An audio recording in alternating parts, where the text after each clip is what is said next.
café con Galat.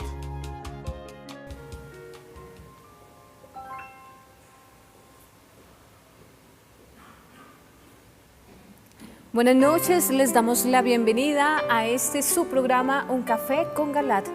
Y mucha atención porque el tema que vamos a desarrollar esta noche es religión mundial, imposición de la masonería eclesiástica. Este es nuestro tema de hoy y nos acompaña la doctora Ana Cecilia Osorio. Ella es decana de posgrados de la Universidad La Gran Colombia. También está con nosotros el ingeniero Carlos Rodríguez, quien es misionero mariano.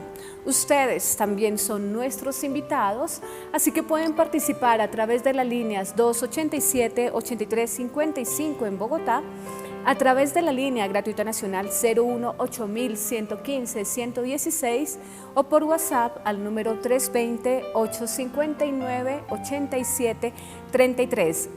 Este programa lo pueden seguir a través de la página www.teleamiga.tv.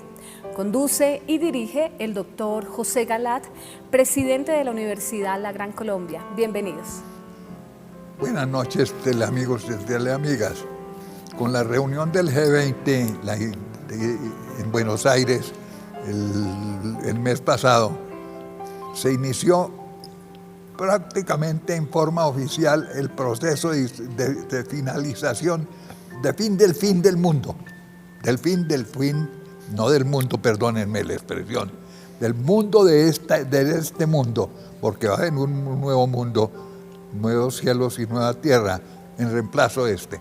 Pero se inicia eso porque esa reunión se hizo al nombre de paz y seguridad. Y la Biblia dice expresamente que cuando digan paz y seguridad comienza el proceso del fin. Y aquí lo tengo en primera epístola de Tesalonicenses 5:3. Cuando digan paz y seguridad, entonces el mismo de repente vendrá sobre ellos la ruina, como las dos dolores del parto, la que está encinta y no podrá escapar.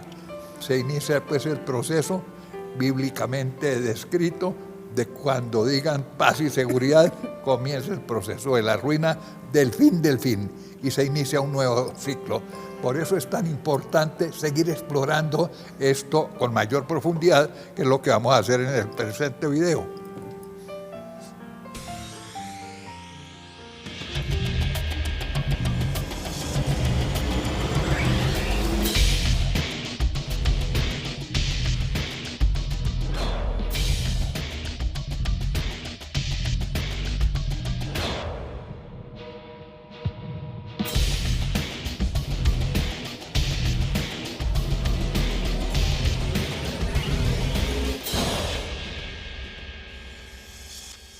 Religión mundial, imposición de la masonería eclesiástica.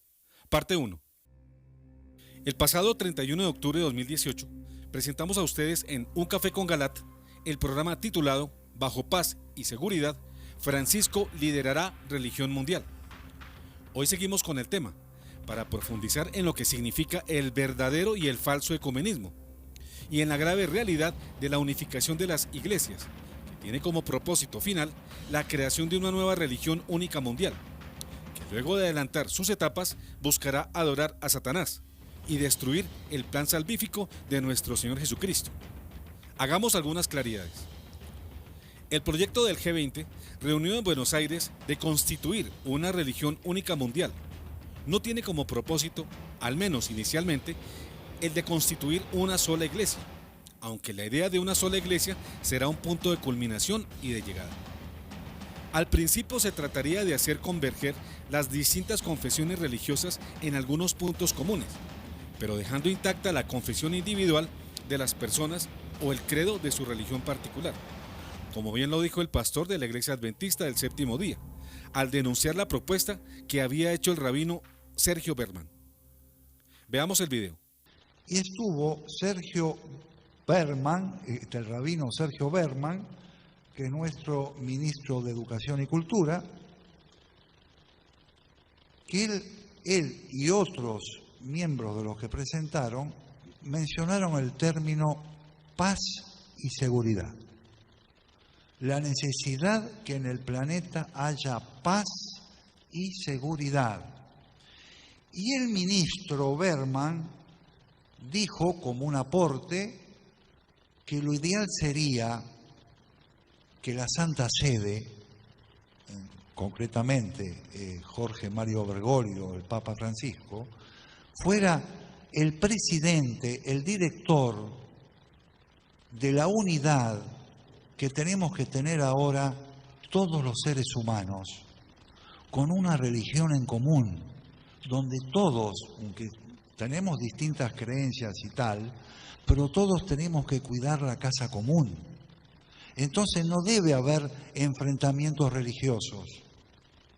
Las identidades religiosas, en realidad, de cada uno, la tiene que vivir en forma personal, no en forma corporativa.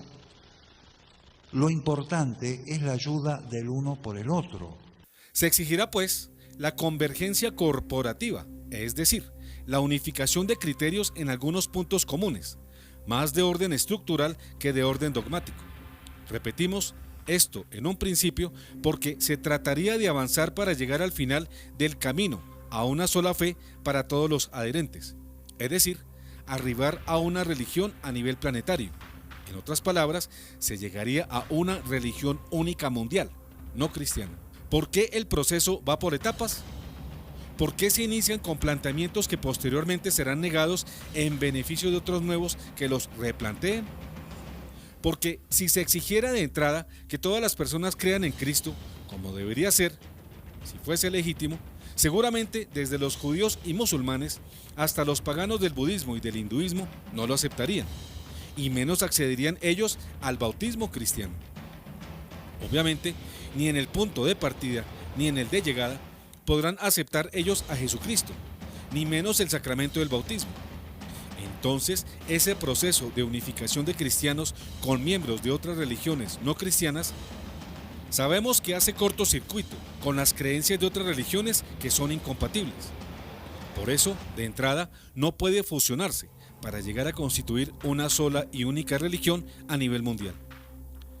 En esto, la que mayor retroceso tendría que sufrir sería la Iglesia Católica y las distintas confesiones cristianas, porque les amputarían a Cristo y a su doctrina, en aras de esa falsa pretendida unidad.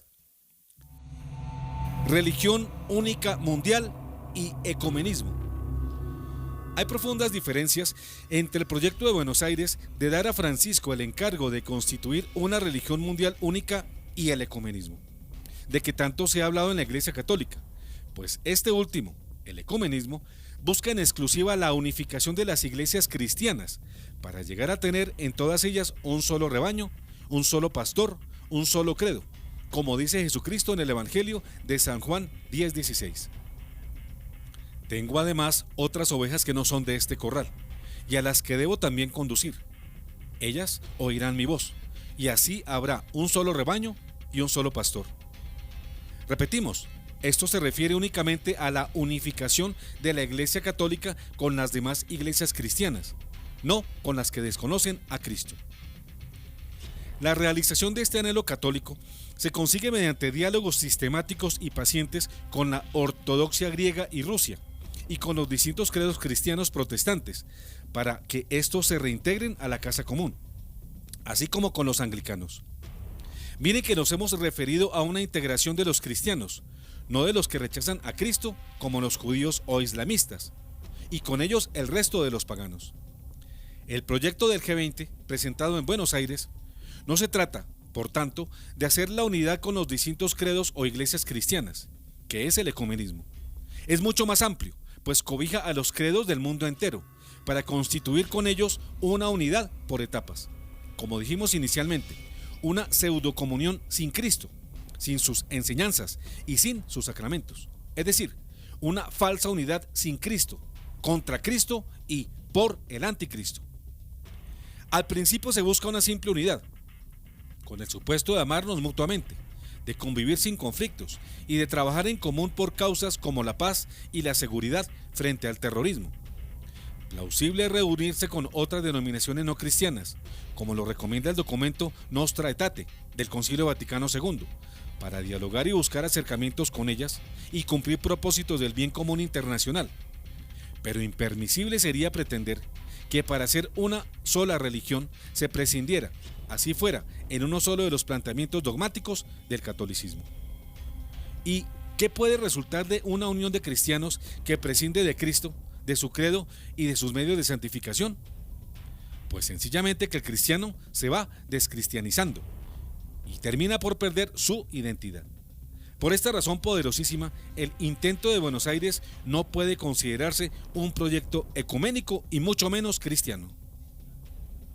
Queridos teleamigos, no caigan en la ingenuidad de creer que el proyecto del G20 está en coherencia con el mandato de Cristo de evangelizar, bautizar y hacer que las distintas naciones de la tierra crean en su nombre, porque la exposición hecha en Buenos Aires en nada comulga con la característica esencial de nuestra iglesia, que es la de ser católica, es decir, anunciar al mundo entero a Cristo y a su doctrina. Nuestra iglesia es católica. ¿Por qué? El Catecismo de la Iglesia Católica, en sus numerales 830 y 831, nos explica qué quiere decir católica. En efecto, dice lo siguiente. ¿Qué quiere decir católica? La palabra católica significa universal, en el sentido de según la totalidad o según la integridad. La Iglesia es católica en un doble sentido. Es católica porque Cristo está presente en ella. Allí donde está Cristo Jesús está la Iglesia Católica, San Ignacio de Antioquía. En ella subsiste la plenitud del cuerpo de Cristo unido a su cabeza, lo que implica que ella recibe de él la plenitud de los medios de salvación que él ha querido: confesión de la fe recta y completa, vida sacramental íntegra y ministerio ordenado en la sucesión apostólica. La Iglesia, en este sentido fundamental, era católica el día de Pentecostés y lo será siempre hasta el día de la parucía. 8:31. Es católica porque ha sido enviada por Cristo en misión a la totalidad del género humano.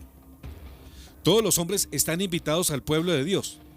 Por eso, este pueblo, uno y único, ha de extenderse por todo el mundo a través de todos los siglos, para que así se cumpla el designio de Dios, que en el principio creó la única naturaleza humana y decidió reunir a sus hijos dispersos. Este carácter de universalidad que distingue al pueblo de Dios es un don del mismo Señor. Gracias a este carácter, la Iglesia Católica tiende siempre y eficazmente a reunir a la humanidad entera con todos sus valores, bajo Cristo como cabeza, en la unidad de su espíritu. Es evidente, a la luz de estos numerales del Catecismo de la Iglesia Católica, que la reunión interconfesional del G20 no tiene nada que ver con estos preceptos. Incluso van en contravía de lo que el rabino Berman sugirió en Buenos Aires. Una reunión indiscriminada de iglesias, entre las que se encuentren instituciones no cristianas, no podría cumplir con la exigencia de la unidad en torno a Cristo y a sus enseñanzas, pues esas religiones no aceptarían que a través de Cristo se reciban los medios de salvación, y tampoco aceptarían a Cristo como cabeza del movimiento de su unificación religiosa, mucho menos al Padre Creador y al Espíritu Santo como su guía espiritual. Luego, la propuesta interreligiosa del G20 reunido en Buenos Aires no tiene nada que ver con la orden dada por Jesús en Mateo 28, 19 a 20, que dice: vayan y hagan que todos los pueblos sean mis discípulos, bautizándolos en el nombre del Padre, del Hijo y del Espíritu Santo, y enseñándoles a cumplir todo lo que yo les he mandado, y yo estaré siempre con ustedes hasta el fin del mundo. Por todo lo contrario, la propuesta de Berman, el rabino judío, busca negarle a Dios su derecho de evangelizar y llevar al cristianismo al mundo entero. La mejor prueba irrefutable, de que la propuesta dada en el foro del G20 no tiene nada que ver con la fundamental labor misionera de la Iglesia, es el rechazo que el propio Jorge Mario Bergoglio ha dado al mandato de Cristo de hacer prosélitos para el cristianismo, cuando dijo que el proselitismo era una injusticia y una solemne tontería, agregando más tarde que el proselitismo religioso era un pecado, un veneno, un cáncer, un pecado grave y una caricatura. Esto significa que tratar de convertir al cristianismo a los judíos, los musulmanes, los budistas, etc., a los ojos de Jorge Mario Bergoglio es una grave injusticia, una solemne tontería, un pecado, un veneno, un cáncer, un pecado grave y una caricatura. Bergoglio enseña: evangelizar es pecado. Son esos los calificativos que en varias oportunidades Bergoglio ha usado para los cristianos que intentarían convencer a otros de comulgar con la causa cristiana. En efecto, veamos lo que Jorge Mario Bergoglio en distintas ocasiones ha dicho acerca del proselitismo. Primero, ya desde el 1 de octubre de 2013, en la entrevista concedida a Eugenio Scalfari, director de La República, Francisco declaró que el proselitismo es una solemne tontería, no tiene buen sentido. 2. El 7 de julio de 2015, durante una Eucaristía celebrada en Quito, Ecuador, dijo Francisco que el proselitismo es una caricatura de la evangelización. Miremos el video. La evangelización no consiste en hacer proselitismo. El proselitismo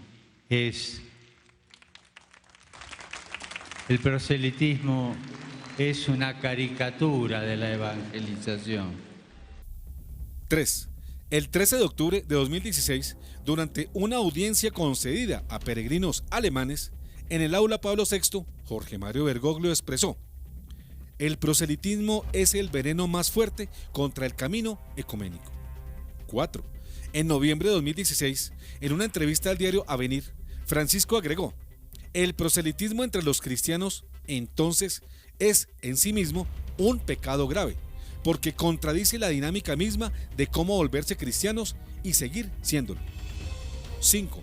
En diciembre de 2017, en el vuelo de vuelta de su viaje apostólico a Myanmar y Bangladesh, Jorge Mario Bergoglio, la primera distinción: evangelizar no es hacer proselitismo. La iglesia crece no por proselitismo, sino por atracción, es decir, por testimonio. La paz comienza a romperse en este campo cuando comienza el proselitismo. Y hay tantos tipos de proselitismo, pero esto no es evangélico. 6. Durante su vuelo de regreso de Ginebra a Roma, el 22 de junio de 2018, dijo a los periodistas en rueda de prensa: debemos eliminar una palabra del diccionario: proselitismo. ¿Está claro? No puede haber ecumenismo con proselitismo. Hay que elegir: o eres ecuménico o eres un proselitista. Entonces, a juzgar por las declaraciones infundadas y erróneas de Jorge Mario Bergoglio sobre el proselitismo, habría que calificar la labor de San Pablo y de los demás apóstoles empeñados en cumplir la orden dada por Jesús después de su resurrección, cuando pidió evangelizar a todas las naciones y hacer discípulos para él. Esas acciones quedarían calificadas de injusticias, solemnes tonterías, pecados, venenos, cánceres, pecados graves y caricaturas. Y lo peor es que Jesús quedaría como el inductor o el patrocinador de todos esos disparates contra la fe y la moral. Lo único que Jorge Mario Bergoglio admite es dar testimonio de vida para influir sobre las demás personas a fin de que estimen llegar algún día a entrar a la Iglesia Católica. Indudablemente, todo evangelizador tiene que vivir el mensaje antes de comunicarlo, porque si no, incurriría en un dualismo y en hipocresía. Pero además, lo que dijo Cristo claramente no fue que se dedicaran a dar testimonio de vida, sino que los apóstoles deberían salir a evangelizar y a hacer discípulos para Él, además por medio del bautismo, y eso se entiende en primer lugar con la predicación. Pero evangelizar es deber cristiano.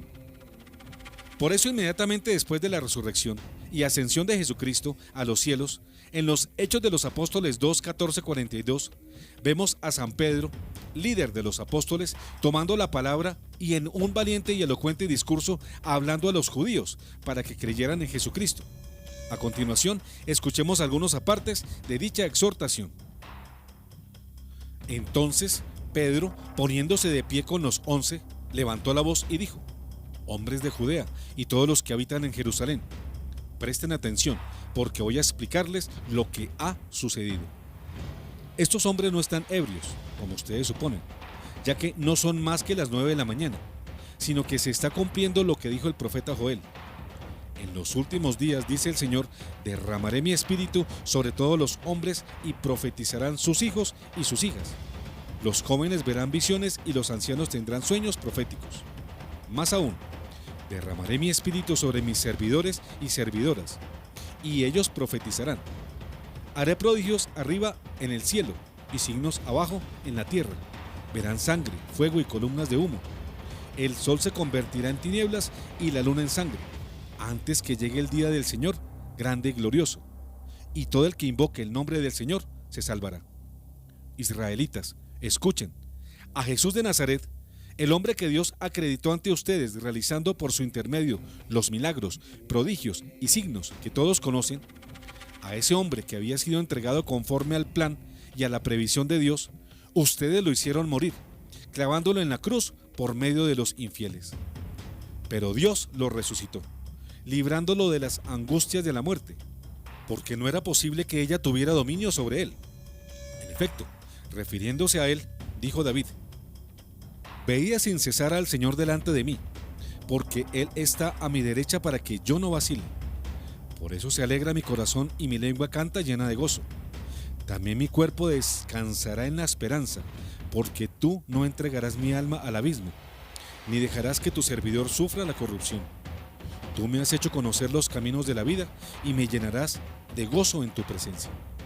Hermanos, permítanme decirle con toda franqueza que el patriarca David murió y fue sepultado, y su tumba se conserva entre nosotros hasta el día de hoy. Pero como él era profeta, sabía que Dios le había jurado que un descendiente suyo se sentaría en su trono. Por eso previó y anunció la resurrección del Mesías, cuando dijo que no fue entregado al abismo ni su cuerpo sufrió la corrupción. A este Jesús Dios lo resucitó, y todos nosotros somos testigos. Exaltado por el poder de Dios, Él recibió del Padre el Espíritu Santo prometido, y lo ha comunicado como ustedes ven y oyen, porque no es David el que subió a los cielos. Al contrario, él mismo afirma: dijo el Señor a mi Señor, siéntate a mi derecha, hasta que ponga a todos tus enemigos debajo de tus pies. Por eso, todo el pueblo de Israel debe reconocer que a ese Jesús que ustedes crucificaron, Dios lo ha hecho Señor y Mesías. Al oír estas cosas, todos se conmovieron profundamente y dijeron a Pedro y a los otros apóstoles: hermanos, ¿qué debemos hacer? Pedro les respondió: conviértanse y háganse bautizar en el nombre de Jesucristo para que les sean perdonados los pecados, y así recibirán el don del Espíritu Santo. Porque la promesa ha sido hecha a ustedes y a sus hijos, y a todos aquellos que están lejos, a cuantos el Señor, nuestro Dios, quiera llamar. Y con muchos otros argumentos les daba testimonio y les exhortaba a que se pusieran a salvo de esta generación perversa. Los que recibieron su palabra se hicieron bautizar, y ese día se unieron a ellos alrededor de 3,000. Todos se reunían asiduamente para escuchar la enseñanza de los apóstoles y participar en la vida común, en la fracción del pan y en las oraciones. Hasta aquí los hechos de los apóstoles.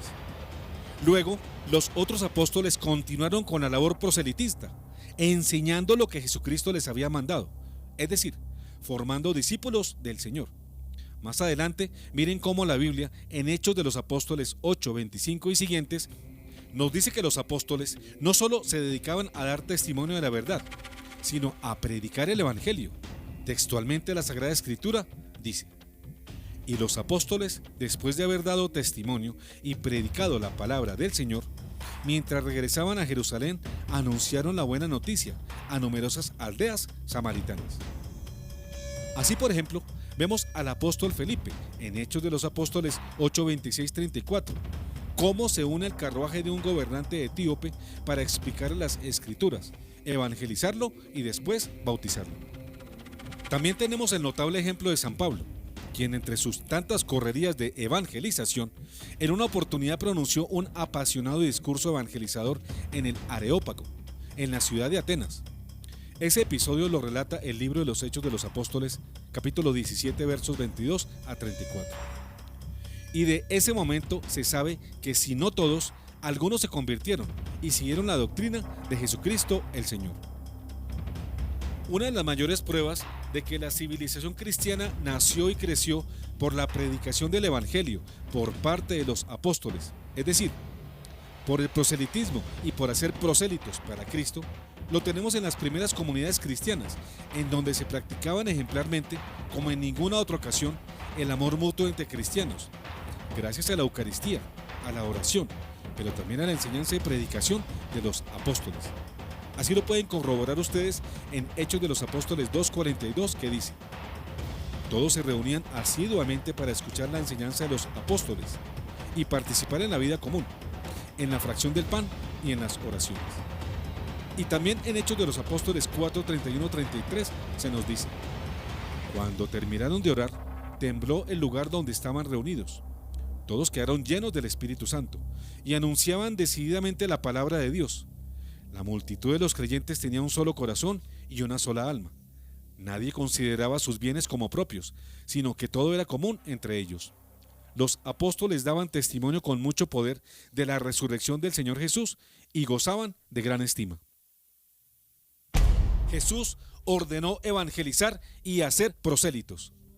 Todo lo anterior nos muestra irrefutablemente que la orden del Señor de evangelizar a las gentes y hacer prosélitos para Él se cumplía literalmente por parte de los apóstoles, no únicamente con el testimonio cristiano de sus vidas, sino con la expresa predicación de la palabra que buscaba hacer discípulos de Jesús, a los que la oían, es decir, hacían proselitismo.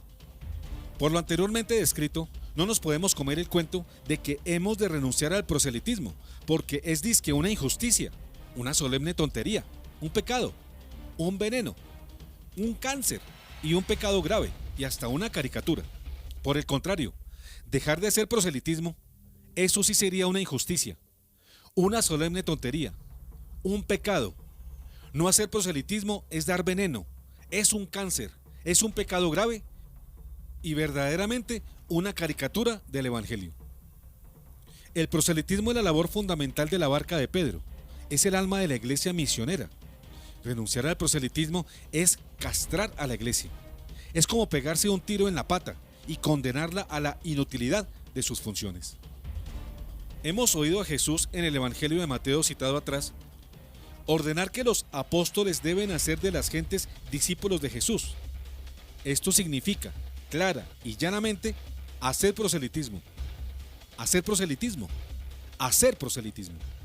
Entonces, cuando Jorge Mario Bergoglio, en repetidas ocasiones, como lo hemos mostrado atrás, habla y truena contra el proselitismo, nos está diciendo, al menos implícitamente, que Jesús ordenó a sus discípulos practicar un pecado, hacer una tontería, prestarse para una caricatura de la evangelización y con la doctrina dar un veneno, etc. Olvida gravemente el que ejerce como pontífice, ante la mirada de muchos, que el proselitismo es el alma de la evangelización y de la catequesis, dos labores fundamentales y definitorias de la Iglesia de Cristo. Dejar de hacer proselitismo, entonces, es no cumplir la misión fundamental de la Iglesia. Ecumenismo versus falso ecumenismo. Si la propuesta interreligiosa de constituir una única religión mundial, de la que sería líder Jorge Mario Bergoglio, no es una hazaña ecumenista, ni mucho menos la realización de la universalidad católica, según la Biblia y el Catecismo de la Iglesia Católica, entonces es necesario develar lo que esconde esa propuesta recientemente discutida en la ciudad de Buenos Aires y lo que significa para el futuro. En efecto, para tener claridad sobre lo que es el falso ecumenismo versus el verdadero, nos ilustrará, y mucho, saber lo que el Señor le dice a la reconocida vidente Consuelo de Barcelona, España, en 1987. Dice el Señor Jesús: el falso ecumenismo empieza con una falsa predicación, con un concepto errado de la verdad, con ideas engañosas y un deseo de notoriedad egoísta y vanidoso por parte de teólogos hinchados de orgullo y de todos aquellos que, olvidando la verdad, se adhieren a la mentira, y el falso ecumenismo acaba destruyendo la verdad, socavando los cimientos de la fe, desfigurando el evangelio y ahogando la piedad. ¿Quieres saber lo que es un falso ecumenismo? Pues presta atención a mis palabras, porque, con apariencia de piedad, muchos pueden inducir al error a las almas sencillas, Un falso ecumenismo es la destrucción de la verdad, el compendio de todos los errores y la confusión de todas las ideas, por lo que el falso ecumenismo acaba destruyendo la verdad, socavando los cimientos de la fe, ahogando el espíritu de piedad y desfigurando el evangelio. El falso ecumenismo es una mezcla del bien con el mal, de la verdad con la mentira, de la virtud con el vicio, del fruto sano con el fruto dañino. De esos desposorios no pueden nacer hijos buenos. El falso ecumenismo acumula todos los errores y confunde todas las ideas. Una verdad a medias o verdad incompleta se convierte en mentira, con lo que se viene a caer en las garras de un falso ecumenismo. Estáis de acuerdo en algunas cosas, pero no olvidéis que una verdad entre un cúmulo de mentiras no basta como principio de unidad. ¿Buscáis la verdad entre las iglesias? ¿Acaso puede haber unidad apartándose de la verdad revelada? Yo soy el camino, la verdad y la vida. ¿Y puede existir unidad en la fe cuando no se aceptan todos los misterios de la fe? ¿Puede haber unidad entre los miembros del cuerpo de la iglesia cuando no se pertenece ni al cuerpo ni al alma de la iglesia? ¿Puede haber unidad en la comunión del pan cuando no se cree en el pan de vida bajado del cielo? ¿Cómo es posible que pueda existir unidad en la verdad si se corrompe, se manipula y se atropella la verdad? La mentira se convierte en verdad y la verdad en mentira. Y de esta terrible deformación nace la confusión de ideas que lleva al paganismo y a la incredulidad. Este desequilibrio espiritual destruye la conciencia, acaba con la fe y termina con la piedad. Y el hombre, confuso y desorientado, se aparta de Dios. ¿Cuándo suceden todos estos males? Cuando por traer a otras religiones se desvirtúan los sacramentos, se ocultan los dogmas y se manipula la palabra revelada. Es decir, cuando se trata con otras religiones las verdades de fe reveladas, sufren violencia, o porque se calla aquello que suscita polémica, o no dice toda la verdad, suavizando aquello que hiere y postergando aquello que separa, dejando que la verdad no resplandezca y ocultando la luz debajo del celemín. Hasta aquí el mensaje del Señor Jesús a Consuelo de Barcelona. Al padre Gobi en Milán, Italia, en 1986, la Virgen le advirtió sobre el intento de hacer una sola religión a nivel mundial. Escuchemos las palabras de la Santísima Virgen María. El intento de reunir todas las religiones, aun aquellas que adoran a seres falsos y falaces, con la perspectiva de una unión religiosa mundial para la defensa de los valores humanos, es vano, peligroso y no conforme al deseo de mi corazón inmaculado. Esto aumenta la confusión, la indiferencia religiosa y hace aún más difícil el logro de la verdadera paz.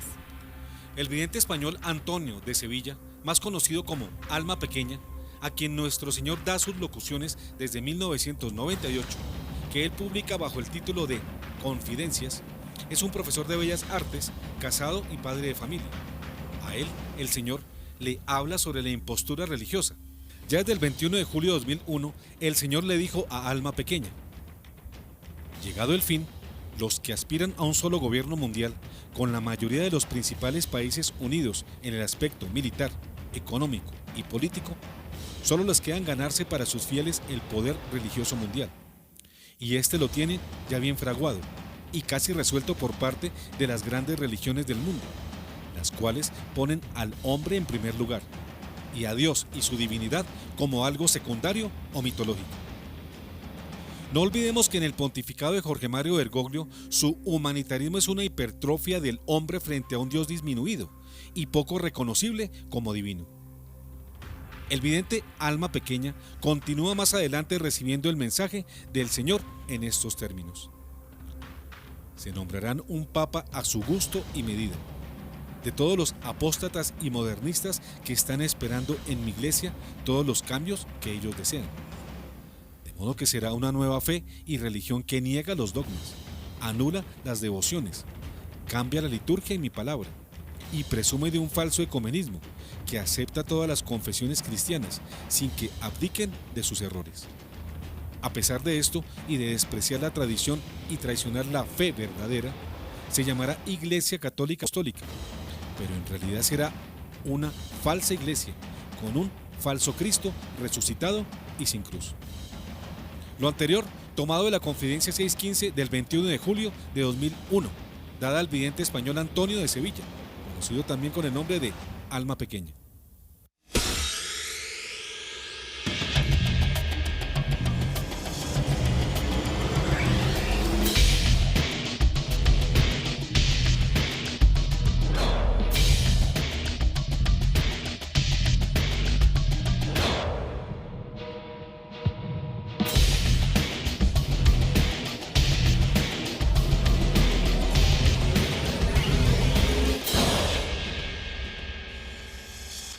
Religión mundial, imposición de la masonería eclesiástica.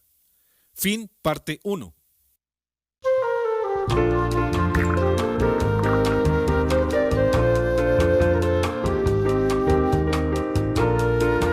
Un café con Galat.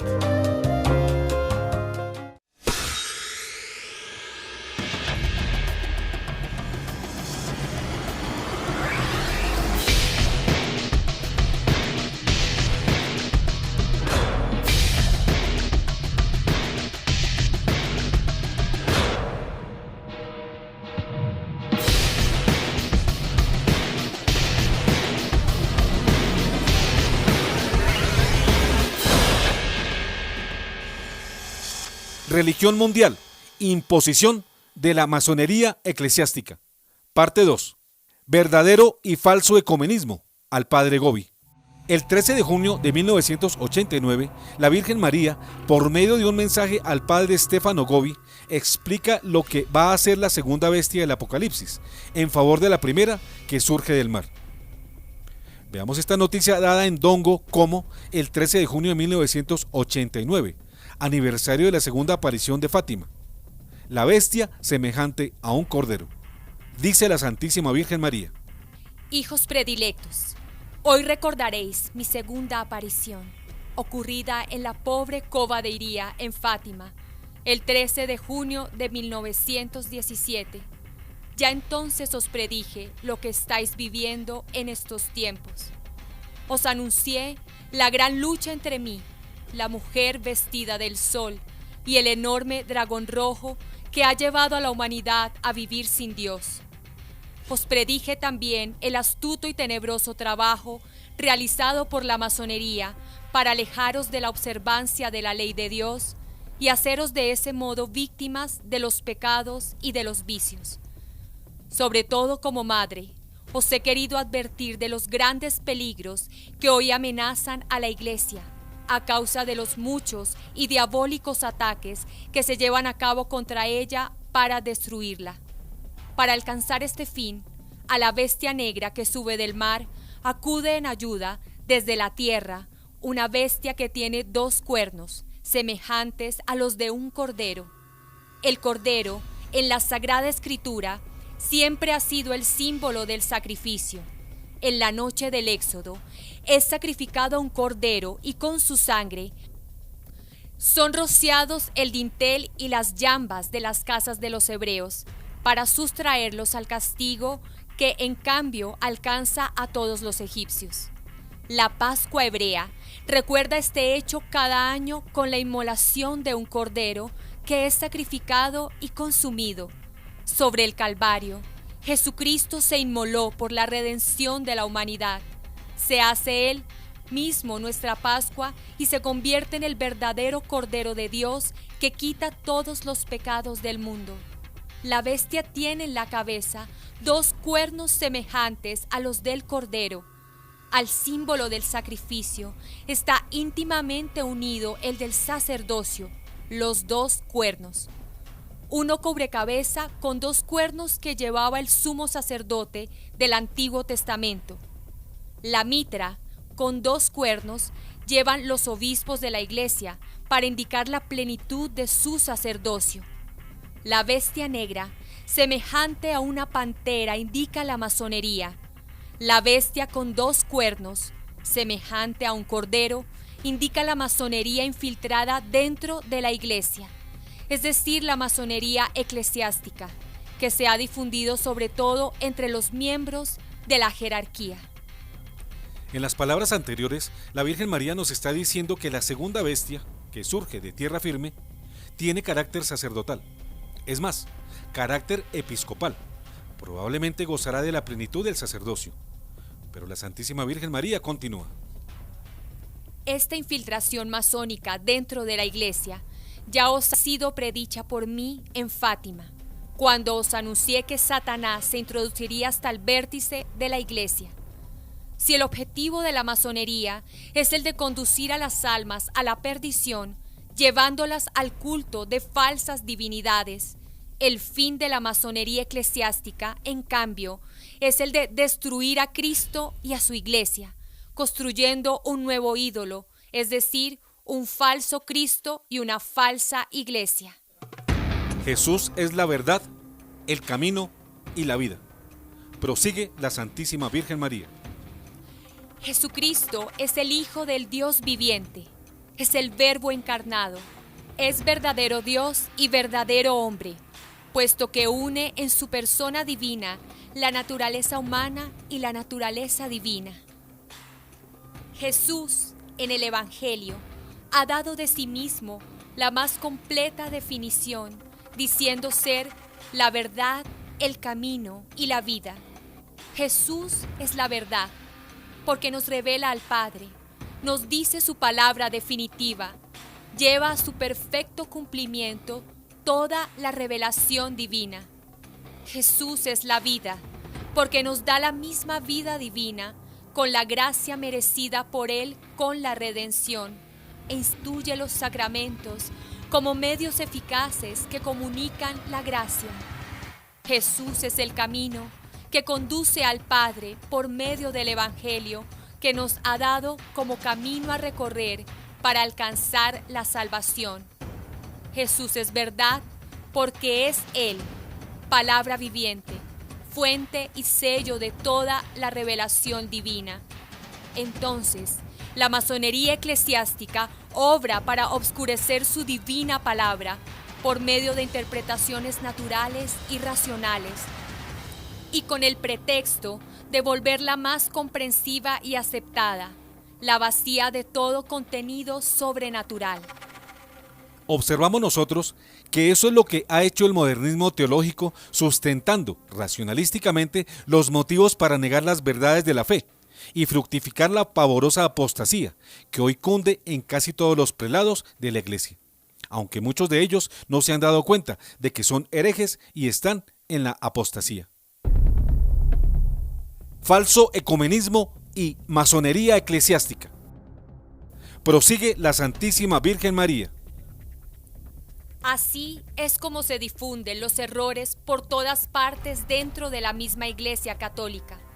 A causa de la difusión de estos errores, hoy muchos se alejan de la verdadera fe, volviendo realidad la profecía que os ha sido hecha por mí en Fátima. Vendrán tiempos en los que muchos perderán la verdadera fe. La pérdida de la fe es apostasía. La masonería eclesiástica actúa de una manera astuta y diabólica para conducir a todos a la apostasía. Jesús es vida porque da la gracia. La masonería eclesiástica tiene como propósito justificar el pecado, presentarlo no ya como un mal, sino como un valor y un bien, por lo cual se aconseja realizarlo como un modo de satisfacer las exigencias de la propia naturaleza, destruyendo la raíz de la cual podría nacer el arrepentimiento, y se dice que ya no es necesario confesarlo. Fruto pernicioso de este maldito cáncer que se ha difundido por toda la Iglesia es la desaparición en todas partes de la confesión individual. Las almas son llevadas a vivir en el pecado, rechazando el don de la vida que Jesús nos ha ofrecido. Lo anterior lo podemos presenciar hoy en día, cuando se busca presentar el aborto como un derecho de los padres desalmados y la ideología LGTB, como un derecho de los depravados que quieren cambiarse de sexo, unirse en matrimonio y hasta adoptar hijos. no conformándose al sexo que la naturaleza les dio al nacer. Prosigue la Santísima Virgen María. Jesús es el camino que conduce al Padre por medio del Evangelio. La masonería eclesiástica favorece las exégesis que dan de él interpretaciones racionalistas y naturales, por medio de la aplicación de los varios géneros literarios, de manera que él mismo queda lacerado en todas sus partes.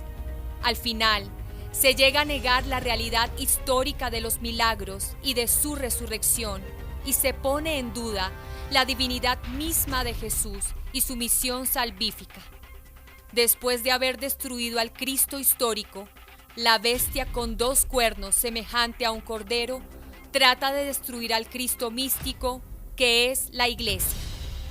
De lo anterior, calculamos el macabro intento del foro del G20, recientemente celebrado en Buenos Aires, Argentina, de convertir todas las religiones en una única religión mundial, en la cual finalmente desaparecería el Cristo real y su doctrina para ser reemplazado por vaguedades, en donde se desdibuja el rostro auténtico tanto de Cristo como de sus enseñanzas. La Iglesia Católica es verdad. Prosigue la Santísima Virgen María. La Iglesia, instituida por Cristo, es una sola, la Santa, Católica, Apostólica, una y fundada sobre Pedro. Como Jesús, también la Iglesia fundada por él, que constituye su cuerpo místico, es verdad, vida y camino. La Iglesia es verdad, porque a ella sola Jesús ha confiado la custodia en su integridad de todo el depósito de la fe. La ha confiado a la Iglesia jerárquica, es decir, al Papa y a los obispos unidos a él. La masonería eclesiástica trata de destruir esta realidad con el falso ecumenismo, que lleva a la aceptación de todas las iglesias cristianas, afirmando que cada una de ellas posee una parte de la verdad.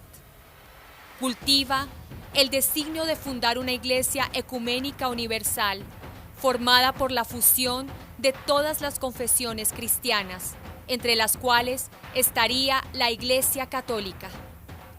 Como ustedes pueden ver, lo que en Buenos Aires ya comienza a poner en guardia el foro interreligioso del G20, desde la década de los 80 en revelaciones al Padre Gobi, ya lo anunciaba la Virgen María cuando decía: la masonería eclesiástica trata de destruir esta realidad con el falso ecumenismo, que lleva a la aceptación de todas las iglesias cristianas, afirmando que cada una de ellas posee una parte de la verdad. Cultiva el designio de fundar una iglesia ecuménica, universal, formada por la fusión de todas las confesiones cristianas, entre las cuales estaría la Iglesia Católica. La Iglesia Católica es vida. Prosigue la Santísima Virgen María. La Iglesia es vida, porque da la gracia y ella sola posee los medios eficaces de la gracia, que son los 7 sacramentos. Es vida, especialmente porque a ella sola ha sido dado el poder de generar la Eucaristía por medio del sacerdocio ministerial y jerárquico. En la Eucaristía, Jesucristo está realmente presente con su cuerpo glorioso y su divinidad. Entonces la masonería eclesiástica trata de atacar de muchas maneras engañosas la piedad eclesial hacia el sacramento de la Eucaristía. De esta, solo valoriza el aspecto de la cena, tiende a minimizar su valor sacrificial, trata de negar la presencia personal y real de Jesús en las hostias consagradas. Por esto, se han ido suprimiendo gradualmente todos los signos externos que son indicativos de la fe en la presencia real de Jesús en la Eucaristía, como las genuflexiones, las horas de adoración pública, la santa costumbre de rodear el tabernáculo con luces y flores.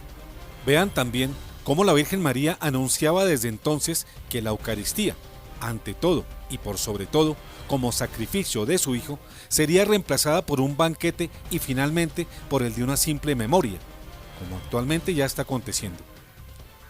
Y además que sería autorizada para los adúlteros en pecado mortal, como lo ha hecho veladamente Jorge Mario Bergoglio con su exhortación apostólica postsinodal Amor y Leticia, capítulo 8, párrafo 305, nota al pie 351. La Iglesia Católica es camino. Prosigue la Santísima Virgen María. La Iglesia es camino porque conduce al Padre, por medio del Hijo, en el Espíritu Santo, por el camino de la perfecta unidad. Como el Padre y el Hijo son uno, así debéis ser una sola cosa entre vosotros. Jesús ha querido que su Iglesia sea signo e instrumento de la unidad de todo el género humano. La Iglesia logra estar unida porque ha sido fundada sobre la piedra angular de su unidad, Pedro y el Papa, que sucede al carisma de Pedro.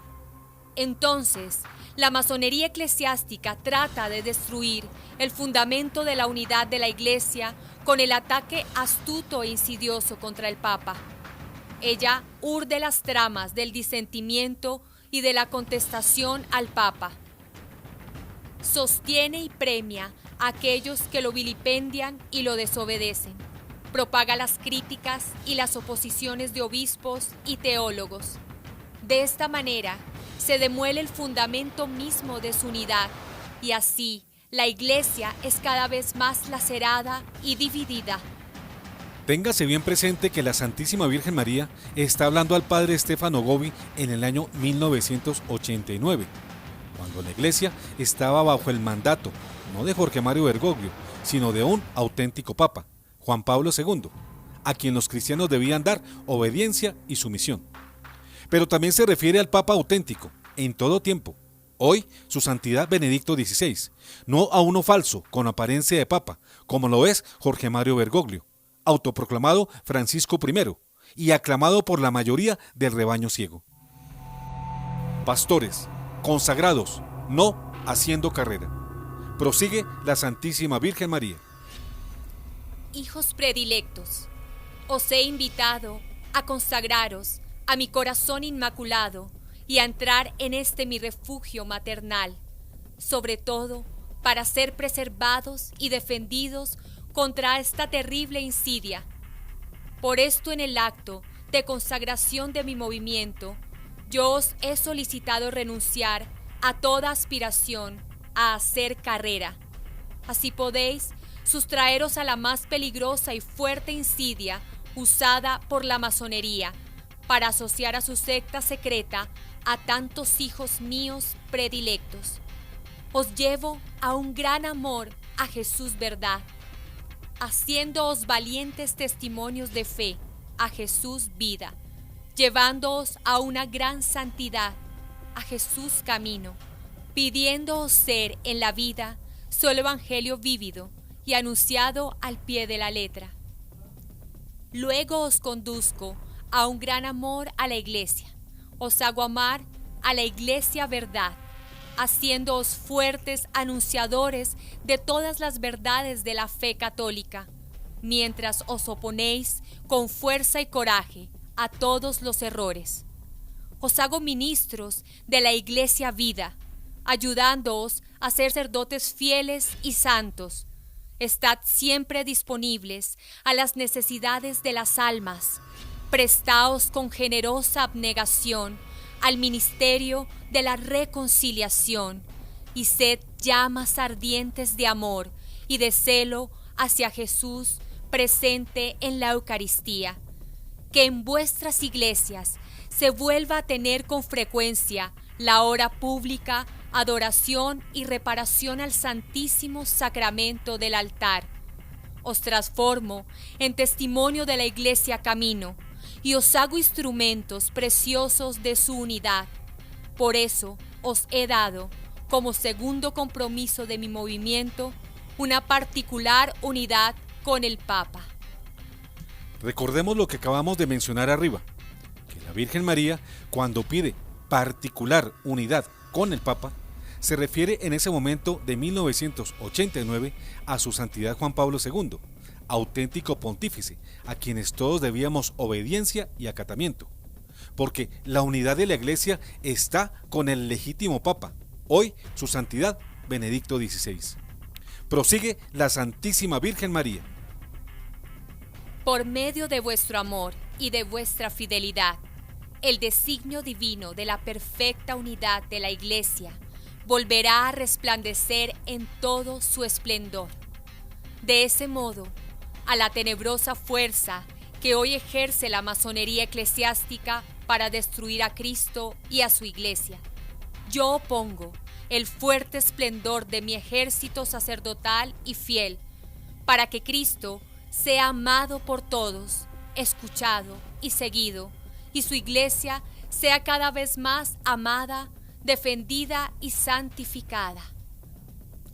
Sobre todo, en esto resplandece la victoria de la mujer vestida del sol, y mi corazón inmaculado tiene su más luminoso triunfo. Hasta aquí la manifestación que la Virgen María hizo al padre Stefano Gobbi en Dongo, Como, África, el 13 de junio de 1989, durante el 70º aniversario de la segunda aparición de Fátima, titulada La bestia semejante a un cordero, visión que hoy conserva todo su valor. Jesús denuncia el falso ecumenismo. Además de los anteriores videntes, son notables las revelaciones privadas que el Señor le hace a una vidente irlandesa, conocida como María de la Divina Misericordia, injustamente tratada por la diócesis de Dublín y por algunos medios de comunicación, obligada así al silencio sin razones plausibles. Revelaciones publicadas en El Libro de la Verdad, y que a continuación citaremos sobre el tema de la religión única a nivel mundial. Y porque creemos en su autenticidad, a continuación la citaremos. Revelación 1082. Se levantará un ejército temible, de un tipo el cual jamás habrá sido visto antes. 20 de marzo de 2014. Dice el Señor: a medida que el mundo se fragmente, también lo harán muchas iglesias. Entonces, cuando todo parezca sin esperanza, un grupo unificado, constituido por líderes políticos y líderes de iglesias cristianas, será creado bajo una organización mundial, de la cual brotará una nueva abominación, una única nueva religión mundial. Todos estos acontecimientos tendrán lugar por etapas. La anterior revelación parece estar retratando desde el 2014 el Foro Interreligioso del G20, realizado en Buenos Aires del 26 al 28 de septiembre de 2018, y que en el mes de noviembre tendrá su cierre con la presencia de líderes políticos como Trump, Putin y Xi Jinping, presidente de China. Mensaje 1132. Ellos van a utilizar mi casa para honrar a dioses paganos, como una señal de respeto, que dirán al mundo que es lo justo.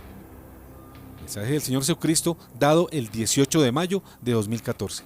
Dice nuestro Señor: muchos grupos no cristianos serán acogidos.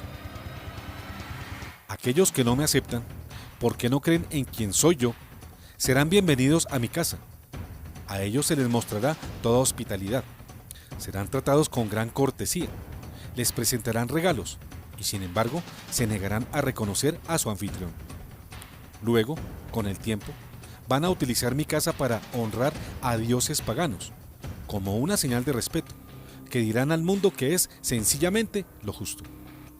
A los cristianos les será dicho que Dios esperaría que ellos den la bienvenida a los no creyentes dentro de la iglesia, que algunas prácticas que me honran tendrán que ser adaptadas para no causar ofensas a estos visitantes. Pronto, mi casa ya no me pertenecerá, pues habrá poca conversación sobre mi verdadera santa palabra. Ellos correrán sin control en mi casa, quitarán los tesoros y todos los símbolos que están asociados conmigo, con mi amada madre o las estaciones de la cruz. Se convertirá en un lugar de extrañas ceremonias conmemorativas, nuevas e inusuales oraciones, y el nuevo libro reemplazará al antiguo. Esto continuará hasta que me vea obligado a dejar mi casa, ya que no estará en condiciones para mi santa presencia. Pero cuando doy la bienvenida a los paganos en mi casa, esto no les da derecho a obligar a los hijos de Dios a aceptar sus costumbres o a permitir que sus ceremonias tengan lugar en la casa del Señor. Vean cómo el Señor advierte, según la vidente irlandesa María de la Divina Misericordia, que el paganismo será instalado mañosamente y también por la fuerza dentro de los templos católicos. El credo será cambiado. Mensaje de Dios Padre a María de la Divina Misericordia. La oración del credo que reconoce quién soy yo se cambiará. Mensaje del 26 de mayo de 2014. Dice Dios Padre: mi queridísima hija, el momento llegará en donde la oración del credo que reconoce quién soy yo se cambiará para honrar a dioses falsos en su lugar. Cuando la religión mundial se introduzca, se hará cuidadosamente, para no dar la impresión de que yo, el Padre Eterno, ya no soy venerado. Con el tiempo, un símbolo especial que representará al nuevo Dios artificial, hecho por el hombre, será creado, para que parezca a los que se les pida usarlo, que estarán haciendo algo bueno, al mostrar solidaridad de unos a otros. Se les dirá que son para el bien de todos, donde vuestro primer deber es buscar la perfección del hombre. La humanidad será obligada al paganismo. En la anterior revelación del 26 de mayo de 2014, Dios Padre nos anuncia con detalles cómo la humanidad será llevada a adorar dioses falsos, cómo también el credo será adulterado y al final los hombres terminarán siendo víctimas de una fe artificial y totalmente light, que no los llevará al paraíso, sino al infierno. Será publicado un libro rojo unificador.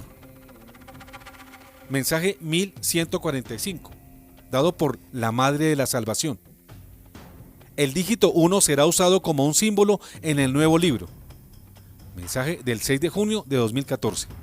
Dice la Santísima Virgen María: será presentado por los enemigos de mi Hijo un libro malvado, el cual tendrá el número 1 incrustado en su cobertura en rojo y negro, con la cabeza de una cabra escondida dentro de su diseño.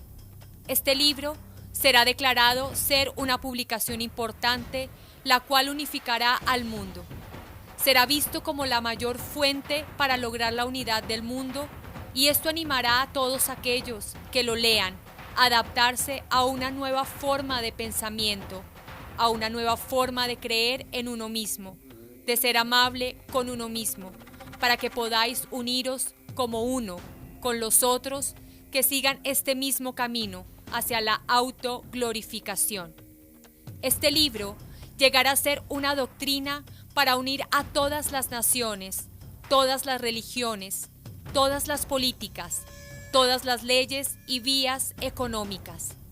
Será utilizado para crear una nueva sociedad mundial única, desprovista de las religiones que honren a mi Hijo Jesucristo. Su moralidad será puesta en cuestión y el paganismo, disfrazado como una religión que acoge a todos, será astutamente entretejido dentro de cada párrafo.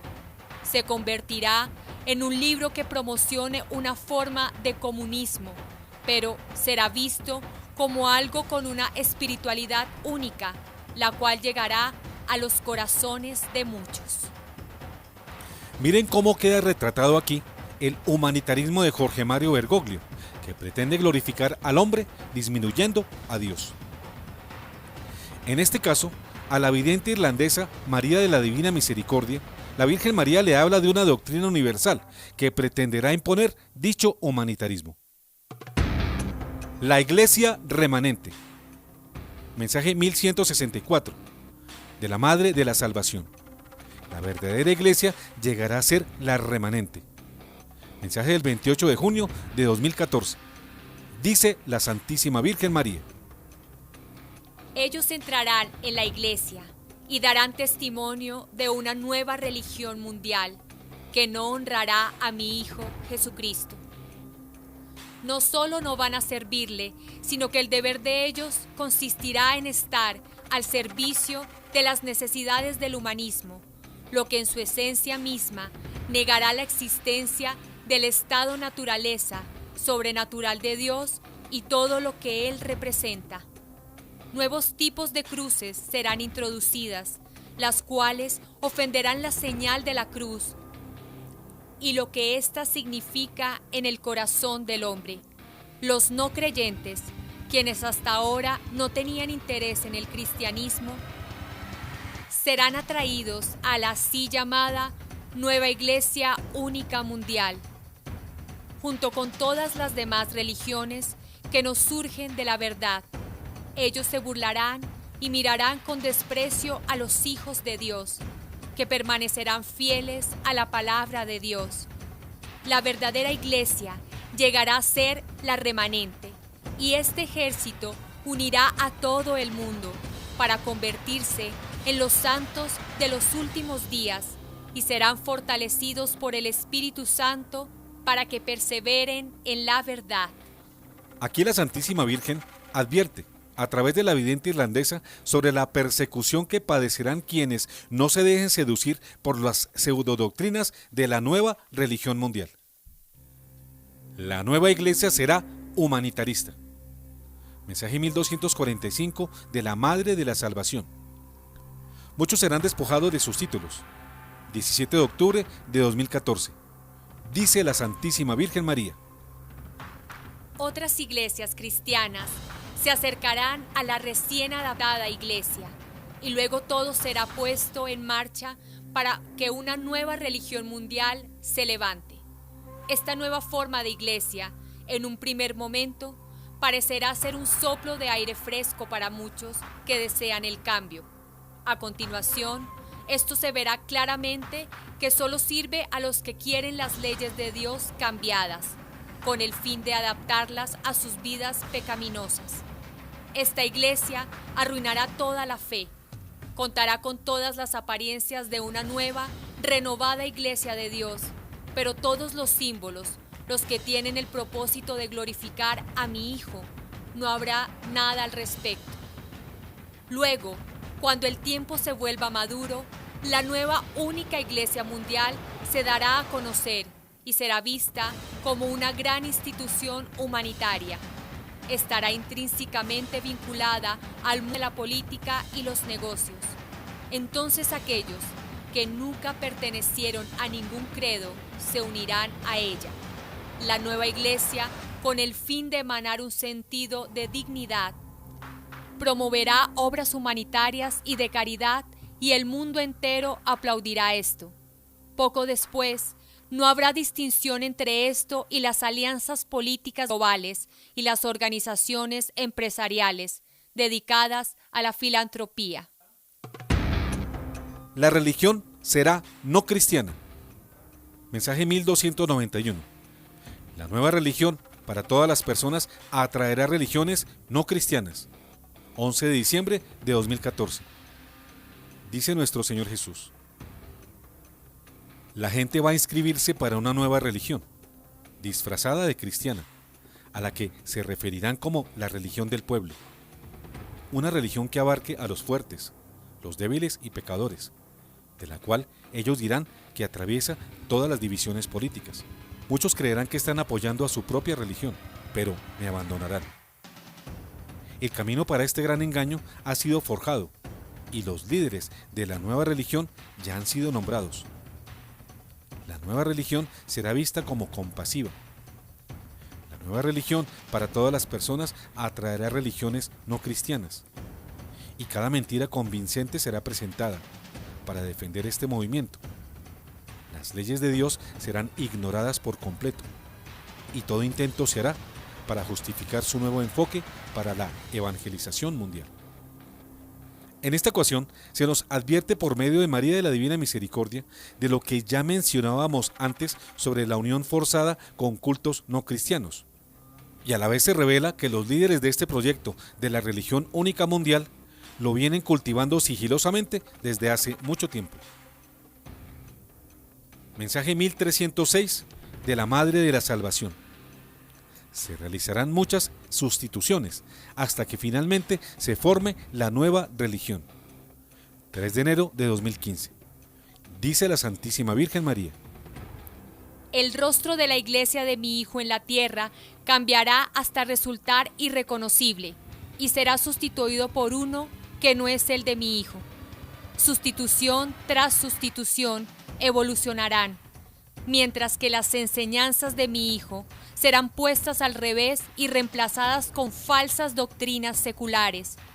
Llegará un momento en el que la iglesia de mi Hijo llegará a ser parte de un movimiento político a gran escala y liderará entonces el camino en todas las cosas que conciernen al mundo, excepto que no permanecerá fiel a la palabra tal como fue establecida por Dios. Todas las religiones serán unidas como una sola y luego fusionadas con los gobiernos como parte de una nueva unidad global y liderarán el camino hasta que el hombre de pecado entre en ella para ocupar su asiento.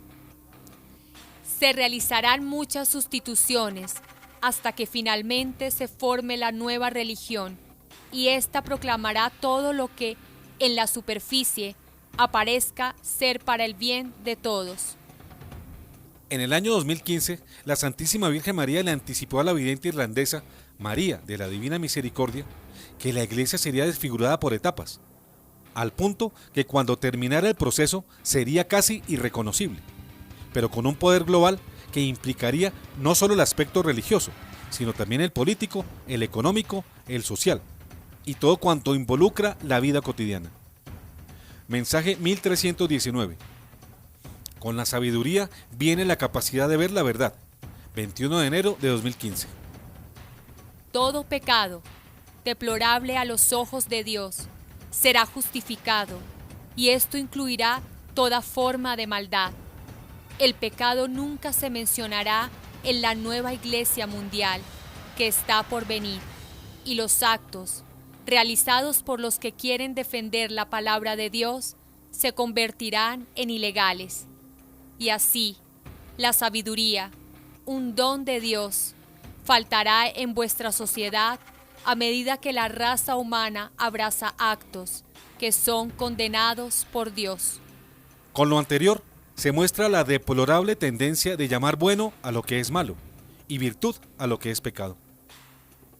Visto todo lo anterior, las propuestas del Foro Interconfesional del G20, celebrado el pasado mes de septiembre en Argentina, para constituir a Jorge Mario Bergoglio como líder del proyecto de establecer una religión única mundial, esa idea planteada recientemente en la ciudad de Buenos Aires, paradójicamente no traerá para los cristianos aires buenos, sino aires envenenados y llenos de siniestras consecuencias.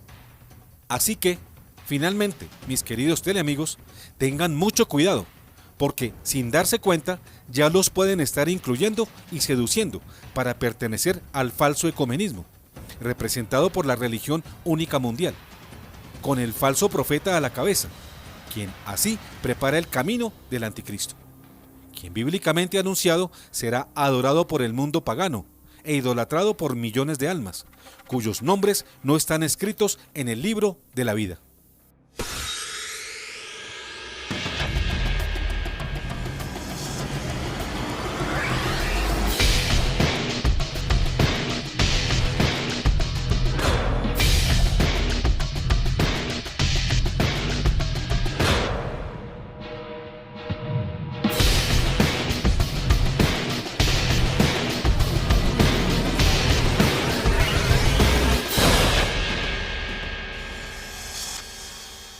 Religión mundial, imposición de la masonería eclesiástica.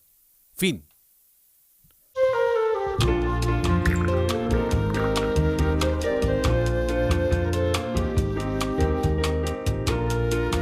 Un café con Galat.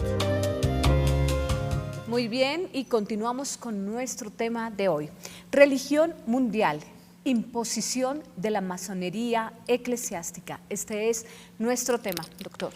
¿Hay comunicaciones? Sí, doctor, han llegado varios mensajes y vamos a leer algunos. Dicen lo siguiente: muy buenas noches, reciban un cordial saludo y mi admiración por su valor y fortaleza, por afrontar tantas equivocaciones de todos los que siguen, como mansos borregos, las malas enseñanzas del señor Jorge Mario Bergoglio, que se preocupa más por agradar al mundo y no la verdad revelada por los profetas y el Evangelio. Que Dios los guíe, los ilumine para que continúen mostrándonos la verdad. Desde Bucaramanga, Belsi Reyes. Otro. Buenas noches, saludos y bendiciones desde Pregonero, estado de Táchira, Venezuela. Qué buen programa, salud para todos. Soy Aurora Contreras. Buenas noches, bendiciones al panel. Dios nos proteja, muy triste lo que está pasando. Ya lo predijo el Señor en España enseñando el Islam. Pedir a Dios fortaleza para resistir y tenerlos a ustedes como faros en esta penumbra que se acerca. Desde Salazar de las Palmas, Norte Santander, un saludo afectuoso, doctor. Muy bien, gracias. Carlos Rodríguez, tu opinión. A medida que pasa el tiempo, se va armando las piezas del rompecabezas y se va aclarando todo. Es lógico que al acercarnos al cumplimiento pleno de las profecías, tanto bíblicas como privadas, pues se va viendo el panorama de todo lo que a través de los años no era tan evidente. Por ejemplo, se ven ya dos grandes movimientos con plena claridad: la constitución de una iglesia ecuménica universal, ecuménica humanista, dirigida por un falso profeta, que cambia la naturaleza de la Iglesia Católica y usa su infraestructura para apoyar el otro gran movimiento, que es el nuevo orden mundial, un sistema político dirigido por el anticristo, cuando aparecerá muy próximamente, y que va a sojuzgar a la sociedad a través de una moneda única, a través de las necesidades y la satisfacción de las necesidades, en un totalitarismo político, económico, cultural, social, pero que no será suficiente para sojuzgar a la población sin la parte espiritual. Para eso requería una iglesia ecuménica universal humanista, y es la que estamos viendo plenamente ya en veloz desarrollo con la Iglesia Católica dirigida por el Papa Bergoglio, llamándose el Papa. La fuente de información nuestra para ver la relación entre las dos pues es la Biblia, es el periodismo eclesiástico y las noticias cotidianas que vemos que se cumple ante nuestros ojos todo lo que está previsto, pero en estos programas casi siempre hemos puesto en segundo y en tercer lugar la parte profética de la revelación privada, porque no es lo más importante, porque no puede aportar nada nuevo ni diferente de lo que la Biblia diga y lo que el magisterio diga. Pero llega el momento en que también hay que apoyarse en ella. Y hoy le hemos dado en toda la segunda parte del video, sumamente claro, sumamente estructurado y completo, cómo la revelación privada nos ayuda a entender este mapa. Y entendemos por qué no le gusta la revelación privada a los masones, ni a los modernistas, ni a los progresistas, tomándolo como si fuera ignorancia, como si fuera una cosa de segundo término. También tiene importancia. No les gusta, ¿por qué? Por ejemplo, ustedes recuerdan a través de los muchos programas que hemos desarrollado que la Virgen María, a través de más de 150 años en los 5 continentes, ha dado muchas profecías, pero sobre la Iglesia, ustedes recuerdan la síntesis que hicimos en alguna oportunidad en un libro, hay en uno de sus capítulos, en el de la Virgen nos prepara para la batalla final, hay 349 profecías, citas proféticas sobre la crisis de la Iglesia, la toma de la Iglesia, la masonería y todo lo que estamos viendo de Constitución y el nuevo orden mundial. ¿Por qué la revelación privada de María de la Divina Misericordia es tan atacada? Porque, primero que todo, habla por primera vez en la revelación privada claramente en la llegada del falso profeta. Es el único caso en que el cielo en la revelación privada habla claramente de que el Papa Bergoglio es un antipapa y es el falso profeta. ¿Cómo no va a tener reacción de la masonería? Y habla contra la masonería. En esta hay 349 citas proféticas. María de Jesús, en María de la Divina Misericordia, y le da mucho peso a esta parte del cumplimiento de la profecía. Hay 561 citas proféticas en el libro que hemos hecho de síntesis de María de la Divina Misericordia, en el que todo esto está claro. 900 profecías. Aquí dimos unas poquitas, pero el cielo, ¿cómo no iba a ser muy claro y muy explícito sobre el mayor acontecimiento y el más grave de los últimos tiempos? Estamos en una batalla espiritual, y la batalla espiritual es por 8.000 millones de almas. Y obviamente hay que quitar el Evangelio, hay que quitar a Cristo de la Iglesia Católica, porque es el único enemigo que ellos tienen. Por lo tanto, sí, nos apoyamos mucho en el Padre Gobi, en Consuelo, que tienen imprimatur, y Neil Hofstad, sus libros, y habla claramente. Y lo de María de la Misericordia vale la pena tenerlo en cuenta. Cada día va a ser más apreciado, porque ahí ya es la revelación final de Jesucristo. ¿Cómo no quitar en esa iglesia ecuménica los sacramentos? Si estamos en una batalla espiritual, los sacramentos son el vehículo de la gracia. Y si al quitar los sacramentos de la Iglesia Católica poco a poco, para quitar con el cascarón y entregárselo al nuevo orden mundial, pues se quita la esencia y el vehículo de la gracia. Al hacer un ecumenismo con los cristianos, bueno, hay en común al menos dos sacramentos, como es el del bautismo, bueno, al menos ese.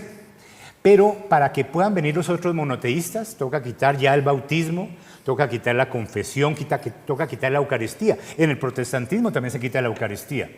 Pero como ya ellos amplían el ecumenismo ya no solamente a los cristianos como era originalmente, sino a los monoteístas, a los judíos, a los musulmanes, ahora ya lo están haciendo con los politeístas y con los panteístas, todas las religiones orientales, hinduistas, budistas y todos los de la nueva era, que son los que van a aportar al anticristo cuando se una todo esto. Obviamente, para unir a todas las otras religiones, tienen que quitar todos los sacramentos en eso. Y se quita la fuente de la gracia, que es la única que permite manejar la concupiscencia del hombre y toda la parte del pecado original. Se está cumpliendo todo ante nuestros ojos. Ya tenemos claro el rompecabezas, pero recordemos que esto será temporal. Las puertas del infierno no prevalecerán contra ella, y finalmente, dentro de un poco, 7 años nada más, que van a dominar la falsa iglesia y el nuevo orden mundial, volverá Jesucristo después de los 3 días de oscuridad, de la purificación final, y empezaremos una segunda parte de la historia. Muy bien. Ana Cecilia, felicitaciones por tu retorno. Ay, gracias, ¿Cómo doctor, te fue me extrañaron. de tierra? ¿Cómo no? Sí. ¿Cómo no te íbamos a extrañar? Ay, qué maravilla. Tienes la palabra. Primero, pues agradecerle a usted, doctor, que me dio el espacio de poder ir a Tierra Santa, a los peregrinos que me acompañaron, a las personas que quisieron hacerlo y no pudieron. A todos, el Señor desde Tierra Santa les mandó muchas bendiciones y muchas gracias, que las iremos recibiendo poco a poco. Y un abrazo muy fuerte de la Santísima Virgen María. Un regalo maravilloso poder estar en esas tierras por donde estuvo el Señor y viviendo la fe, la verdadera fe, donde Él allí sembró la religión católica. Es decir, veo este programa, oigo este video y pienso lo que experimentamos en la peregrinación, lo que avivamos la fe, entonces todo eso va a ser recogido. En todos estos lugares por donde pasó Jesús van a desaparecer, muy lamentable, pero muchos deben de estar muy satisfechos, porque ya no va a haber ningún compromiso. Lo que decía Carlos, ya los sacramentos, ¿para qué? No van a ser necesarios, porque cada uno va a hacer de su vida lo que quiera y de su vida para donde quiera, porque los sacramentos, los mandamientos, todo lo que la religión católica nos ha ido sembrando, sí, lo que nos ha ido sembrando, pues es lo que está en nuestras vidas y lo que nos da sentido y aliciente cada mañana, cada noche, de saber que estamos preparándonos para la vida eterna y que estamos haciendo un grupo común de fieles, de bautizados. Pero ¿qué nos espera? Sí, un ecumenismo donde todo para todos. Les decía yo al interior, cuando estaban en el receso, que parece que nos van a adoctrinar, parece que nos van a ir metiendo unas enseñanzas, porque es que adoctrinar no solamente es para el comunismo, adoctrinar es para que nuestra mente, nuestros conceptos, nuestra formación desaparezca y nuestra mente y nuestro caminar vaya hacia otros lineamientos y hacia otras directrices contrarias a lo que sembró el Señor Jesús cuando estuvo aquí en la tierra. ¿Qué nos espera? El caos. ¿Qué nos espera? La desolación. ¿Qué nos espera?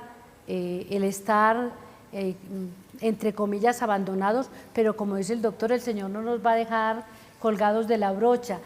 Es un espacio, yo diría, de oscuridad, pero donde el Señor va a estar ahí detrás, protegiendo, y llegará el momento en que va a resurgir esa nueva luz y nos va a volver a estirar, a dar la mano, nos va a tomar de la mano y nos va a decir: yo siempre he estado, porque soy el Dios de ayer, de hoy y de siempre, y porque los míos están señalados, porque los míos están marcados.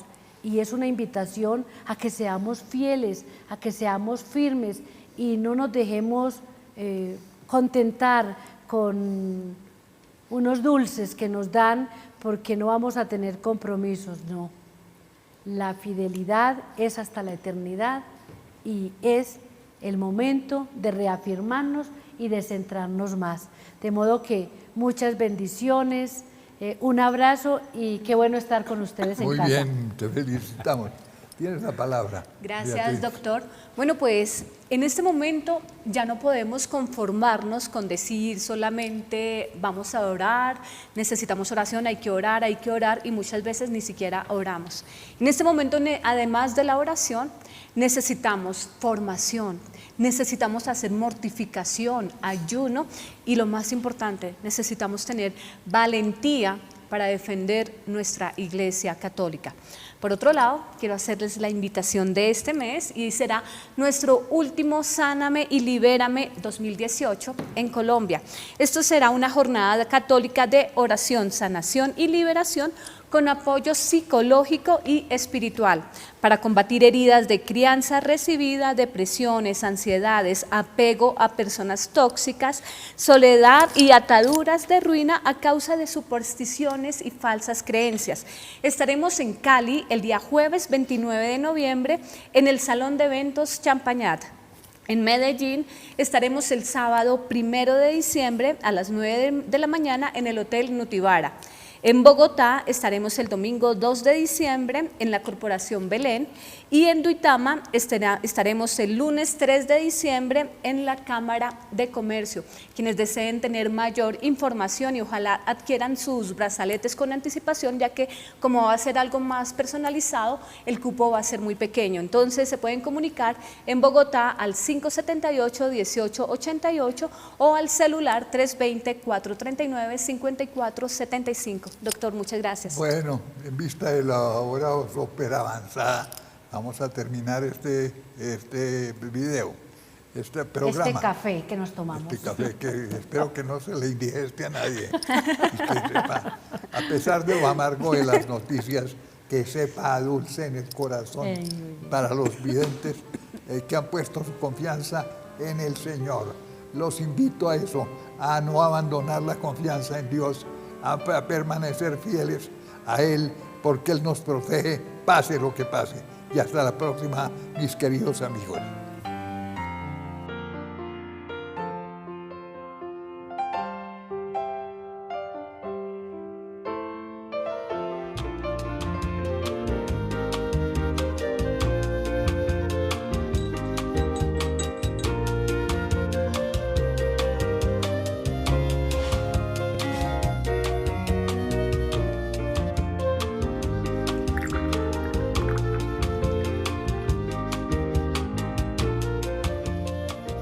Un café con Galat.